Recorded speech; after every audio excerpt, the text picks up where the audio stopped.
Hello friends, my name is Kajal और आप सभी का स्वागत है मेरे चैनल पर। और आज के इस वीडियो में हम डिस्कस करने वाले हैं यूपीडीएलएड सेकंड सेमेस्टर सब्जेक्ट इंग्लिश, ठीक है। और आज का जो हमारा टॉपिक रहेगा वो रहेगा द एडवर्ब। जी हाँ फ्रेंड, जैसे कि आप सभी को हम बता दें कि हम पार्ट ऑफ स्पीच डिस्कस कर रहे हैं, जिसमें हमने इसकी प्रीवियस वाली वीडियो में जितने भी आपके पार्ट ऑफ स्पीच थे उसका डिफिनीशन एक सेपरेट वीडियो में आप सभी को प्रोवाइड कर दिया है, ठीक है। और फ्रेंड देखिए, प्रश्न कैसे पूछा जाता है। तो प्रश्न जो पूछता है, सबसे पहले तो जितने भी पार्ट ऑफ स्पीच है उसमें से किसी भी एक का डिफिनीशन पूछ देगा, या फिर पूछ देगा कि प्रोनाउन के कितने टाइप्स है, या फिर नाउन के जितने भी मतलब पार्ट ऑफ स्पीच है उसके टाइप पूछ देता है। तो सबसे पहले तो आप सभी को ये याद होना चाहिए, जैसे कि आप सभी को बता दें कि नाउन के जो काइंड्स ऑफ नाउन है उसके 5 हैं, ठीक है। प्रोनाउन के 9 टाइप्स है, ठीक फ्रेंड्स। उसके बाद एडजेक्टिव के आपके 6 हैं, वर्ब के 2 हैं और एडवर्ब के 3 टाइप हैं। तो चलिए फ्रेंड्स हम शुरू करते हैं और अब बहुत ही अच्छे से इंग्लिश सब्जेक्ट का प्रिपरेशन कीजिए, ठीक है, क्योंकि ये जो सेकंड सेमेस्टर में है बहुत ही अहम रोल इसका होता है। आपका जो ये सब्जेक्ट होता है 25 नंबर का होता है, जिसमें से आपको 12 नंबर लाना अनिवार्य होता है और सबसे ज़्यादा आपको इनमें स्पेलिंग्स पे ज़्यादा से ज़्यादा फोकस करना होता है, ठीक है। तो चलिए फ्रेंड्स हम शुरू करते हैं और सबसे पहले तो हम ये जानने का प्रयास करेंगे कि जो एडवर्ब के टाइप जो डिफिनीशन होते हैं और जो टाइप्स होते हैं इसके बारे में हम डिस्कस करेंगे। लेकिन उससे पहले हम तो सबसे पहले तो जो डिफिनीशन होता है एडवर्ब का वो होता है कि an adverb is a word that modifies everything expect, ठीक है, except a noun, pronoun and interjection. इसका मतलब हो जाता है कि एडवर्ब वे शब्द हैं जो नाउन, प्रोनाउन एंड इंटरजेक्शन को छोड़कर अन्य सभी जितने भी आपके पार्ट ऑफ स्पीच हो जाते हैं, जैसे कि आपका वर्ब हो गया, कंजक्शन हो गया, ठीक है, एडजेक्टिव हो गया, ये आपके जितने भी पार्ट ऑफ स्पीच है इनकी विशेषता प्रकट करता है और उनके अर्थ को परिवर्तित कर देता है। बट जो आपका नाउन होता है, प्रोनाउन होता है, इंटरजेक्शन होता है, इसके बारे में ये मतलब कोई भी विशेषता प्रकट नहीं करता है और भी जितने आपके पार्ट ऑफ स्पीच होते हैं उनकी विशेषता प्रकट करता है। तो इसका जो डिफिनीशन हो जाता है, N adverb is a word that modifies everything except a noun, pronoun and interjection, ठीक है। तो ये आप सभी को डिफिनीशन याद हो गया। एग्जाम्पल्स के लिए आप देख सकते हो ही राइट्स करेक्टली, तो आप यहाँ देख सकते हो ये वर्ब की विशेषता बता रहा है करेक्टली, ठीक है, modifies verb. She is a very good girl, तो यहाँ पे आप देख सकते हो she is a very good girl यानी मॉडिफाइज एडजेक्टिव, यहाँ एडजेक्टिव की विशेषता प्रकट करता है। तो ये आपका डिफिनीशन हो गया। डिफिनीशन का 1 और 2 एग्जाम्पल्स हो गया। अब हम जानने का प्रयास ये करेंगे काइंड ऑफ एडवर्ब के कितने पार्ट है। तो क्रिया विशेषण एडवर्ब के 3 टाइप होते हैं, 3 प्रकार के होते हैं। पहला होता है सिंपल एडवर्ब, दूसरा होता है रिलेटिव एडवर्ब, तीसरा होता है इंट्रोगेटिव एडवर्ब। यानी सिंपल एडवर्ब मतलब कि होता है सरल क्रिया विशेषण, और दूसरा होता है रिलेटिव एडवर्ब यानी संबंधवाचक क्रिया विशेषण, और तीसरा होता है इंट्रोगेटिव एडवर्ब यानी प्रश्नवाचक क्रिया विशेषण। तो सबसे पहले हम जानेंगे सिंपल एडवर्ब। जी हाँ फ्रेंड्स, सबसे पहले तो आपको काइंड्स ऑफ एडवर्ब्स यानी याद होना चाहिए कि कितने हैं। तो 3 है। काइंड्स ऑफ नाउन कितने हैं? तो 5 है। काइंड्स ऑफ प्रोनाउन कितने हैं? तो 9 है। काइंड्स ऑफ एडजेक्टिव कितने हैं? तो आपके 6 है। काइंड्स ऑफ वर्ब कितने हैं? तो 2 है। काइंड्स ऑफ एडवर्ब कितने हैं? तो 3 है। तो सबसे पहले आपको ये याद होना चाहिए, ठीक है। तो चलिए फ्रेंड्स हम जानते हैं। अब देखिए, सबसे पहले तो हम सिंपल एडवर्ब के बारे में जानने का प्रयास करेंगे कि ये है क्या। तो इसके अंतर्गत time, place, number, manner, degree of quantity, affirmation तथा निगेशन को प्रकट किया जाता है। जैसे कि एडवर्ब ऑफ टाइम, यह बताता है कि कार्य कब हुआ। जैसे कि एग्जाम्पल के लिए आप यहाँ देख सकते हो कि we shall now begin a work, he arrived late that day, he comes here daily, I hurt my knee yesterday. तो आप यहाँ देख सकते हो कि क्या, तो यहाँ पे जो आपका एडवर्ब है वो टाइम के बारे में बताता है कि कौन सा कार्य कब हुआ, कितना देर में हुआ, कैसे हुआ, किस तरीके से होता है, कब कब, कहाँ, क्यों, कैसे, यानी आपका यहाँ जो है आपका एडवर्ब या क्या बताता है, तो टाइम बताता है कि कार्य कब हुआ।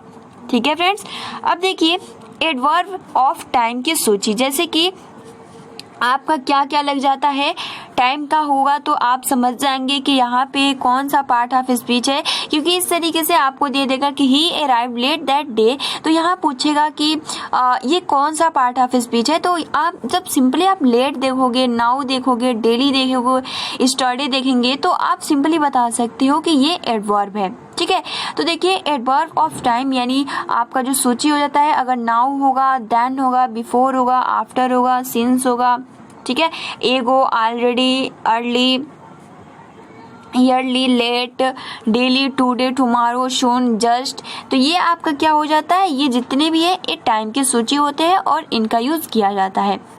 ठीक है, वर्ब से कब का प्रश्न करने पर एडवर्ब ऑफ टाइम का बोध होता है। अब जो सेकंड है वो है एडवर्ब ऑफ प्लेस, यानी यह कार्य होने का स्थान दर्शाता है। एडवर्ब ऑफ प्लेस को दर्शाने वाले शब्द here, there, everywhere, up, down, forward, backward, in, out, inside, outside, above, below, near आदि। जैसे I shall go there, come in, he looked upward, तो ये जितने भी आपके शब्द होंगे ये एडवर्ब ऑफ पैलेस होंगे। ठीक है, तो ये जो सूची है आप इसको याद कर लीजिएगा, here, there, everywhere, up, down, forward, backward, in, out, inside, outside, above, below, near. ठीक है, वर्ब से कहाँ का प्रश्न करने पर एडवर्ब ऑफ पैलेस का पता चलता है। अगला है आपका इसी सिंपल का कि एडवर्ब ऑफ नंबर, यानी इस क्रिया विशेषण से पता चलता है कि कार्य कितनी बार हुआ है। जैसे कि I call you twist, Ram always speaks truth, the beggar come here again. तो आप यहाँ देख सकते हो कि ट्विस्ट, ऑलवेज, अगेन, मतलब कि ये जो आपका इस क्रिया विशेषण से पता चलता है कि यह कार्य कितनी बार हुआ है। ठीक है, तो ये आप सभी को बहुत ही आसानी से समझ में आ गया होगा। ठीक है, उपयुक्त उदाहरणों में ट्विस्ट, ऑलवेज, अगेन का प्रयोग सिंपल एडवर्ब ऑफ नंबर के रूप में हुआ है, यानी कितनी बार बुलाया, उत्तर मिला 2 बार। ठीक है, वाक्य नंबर 1 से। अब देखिए अगला है डी, यानी एडवर्ब ऑफ मैनर, यानी यह कार्य करने के ढंग को दर्शाता है, अर्थात कार्य किस प्रकार हुआ है। जैसे एग्जाम्पल के लिए the patient slept soundly in the hospital, the army fought very bravely, the boys are working hard. यानी आप पहले का मतलब आप खुद ही देखो ना, क्या कह रहा है कि मरीज अस्पताल में ही सोता रहा, यानी the patient slept soundly in the hospital. ठीक है, उसके बाद कि the army fought very bravely, यानी आपका यहाँ पे हो जाएगा कि सेना ने बहुत ही बहादुरी से लड़ाई लड़ी। ठीक है, यानी ब्रेवली यानी बहादुरी से। ठीक है, the boys are working hard, यानी लड़कों ने कड़ी मेहनत, यानी लड़के जो है वो कड़ी मेहनत कर रहे हैं। तो आप यहाँ देख सकते हो हार्ड, यानी वो कड़ी मेहनत कर रहे हैं। ठीक है फ्रेंड्स, तो अब देखिए दूसरा जो कह रहा है कि the drama the merchant of Venice is well known in English literature.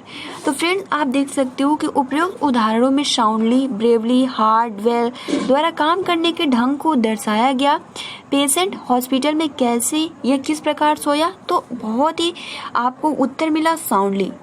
ठीक है, अब देखिए पहचान, अंतिम वाक्य की क्रिया में हाउ लगाकर प्रश्न करने पर सिंपल एडवर्ब मैनर ज्ञात करते हैं और प्रमुख एडवर्ब ऑफ मैनर है, यानी show, well, badly, certainly, probably आदि। अब देखिए अगला है आपका एडवर्ब ऑफ डिग्री क्वांटिटी, यानी इस एडवर्ब से ये ज्ञात होगा कि कार्य कितनी मात्रा में हुआ है। जैसे कि the night is a very cold, she is a quite right, the grapes are almost raw. तो आप यहाँ देख सकते हो क्या कह रहा है, सबसे पहले तो यही कह रहा है कि the night is a very cold, यानी जो ये रात है बहुत ही ठंडी है। सी इज अ क्वाइट राइट, यानी वह एक शांत अधिकार है। और तीसरा कि अंगूर लगभग खट्टा है। ठीक है, ऑलमोस्ट, वेरी, क्वाइट।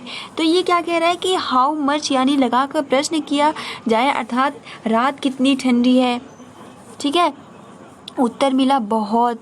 इसी प्रकार क्वाइट, ऑलमोस्ट, ये जितने भी आपके होते हैं वो एडवर्ब ऑफ डिग्री में आ जाते हैं, यानी आपका एडवर्ब होता है, वो भी काइंड्स ऑफ एडवर्ब का फर्स्ट यानी सिंपल एडवर्ब, ठीक है। उसके बाद अगला देखिए आपका है adverb of affirmation and negation, ठीक है। तो इसको भी सिंपल एडवर्ब ऑफ अफर्मेशन से सकारात्मक भाव प्रकट होता है, जबकि सिंपल एडवर्ब ऑफ निगेशन से निषेधात्मक भाव प्रकट होता है, जैसे कि he will certainly come here, surely you are not wrong. यहाँ सर्टेनली और श्योरली शब्द एडवर्ब और अफर्मेशन की तरह प्रयोग हुए हैं। I don't know where I have kept my pen, he never tells lies, ठीक है। तो आप देख सकते हो एक में जो है स्वीकारा जाता है और एक में नकारा जाता है। तो उपयुक्त वाक्यों में not, never adverb of negation की तरह प्रयोग होता है। दूसरा आपका है रिलेटिव एडवर्ब, यानी यह एडवर्ब दो वाक्यों को जोड़ता है और अपने से पहले आए हुए नाउन की ओर संकेत करते हुए, जैसे time, palace, reason of manner स्पष्ट करता है। जैसे कि निम्नलिखित उदाहरणों को पढ़े। Do you know the time when he went to college, this is the village where he was born, this is the reason why he felt, he know the way how a letter is written। यानी आपको इससे क्या पता चल रहा है, तो first जो वाक्य कह रहा है do you know the time when he went to college, यानी हम पहले सेंटेंस की बात करें तो इसका मतलब यही हो जाएगा कि क्या आप जानते हो कि उस समय को जानते हो जब वो कॉलेज गया था, ठीक है। या do you know the time when he went to college, क्या आप उस समय या उस टाइम को जानते हो जब वह कॉलेज गया था। तो आप यहाँ देख सकते हो स्पष्ट रूप से दिखाई देता है कि ये टाइम यानी पैलेस यानी स्थान को स्पष्ट रूप से बताता है, ठीक है। तो प्रथम वाक्य में when do you know the time he went to college को जोड़ रहा है, जो संज्ञा टाइम की ओर संकेत करता है, यानी टाइम के बारे में पूछता है।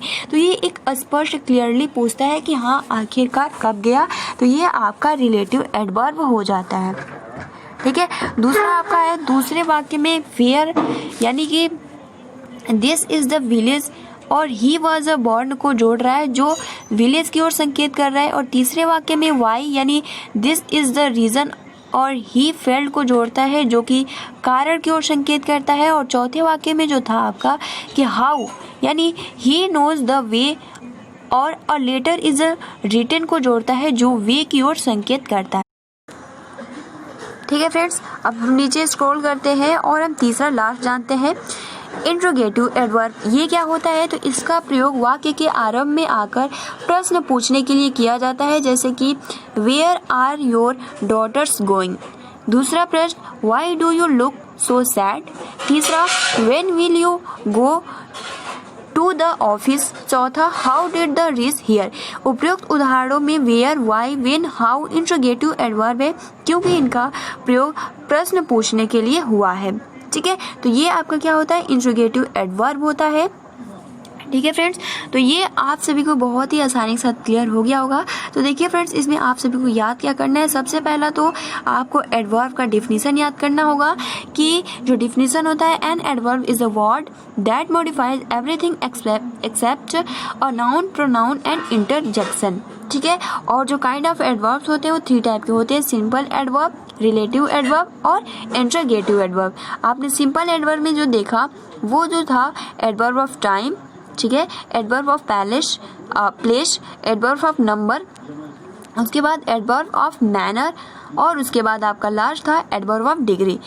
तो ये बहुत ही महत्वपूर्ण है। और उसके बाद हमने जो डिस्कस किया वो था आपका रिलेटिव एडवर्ब और लास्ट था इंट्रोगेटिव एडवर्ब। तो फ्रेंड्स, आप सभी को काइंड ऑफ एडवर्ब यानी कितने प्रकार के होते हैं ये ज़्यादा आपको इस पे फोकस करना होगा, और एडवर्ब का डिफिनीशन क्या होता है इस पे। तो फ्रेंड्स, आप सभी को बहुत ही आसान से समझ में आ गया होगा। तो फिलहाल आज के इस वीडियो में इतना ही, ठीक है। वीडियो को लाइक कर दीजिए, अपने फ्रेंड्स मित्रों को शेयर कर दीजिए। Thanks for watching, take care and best of luck.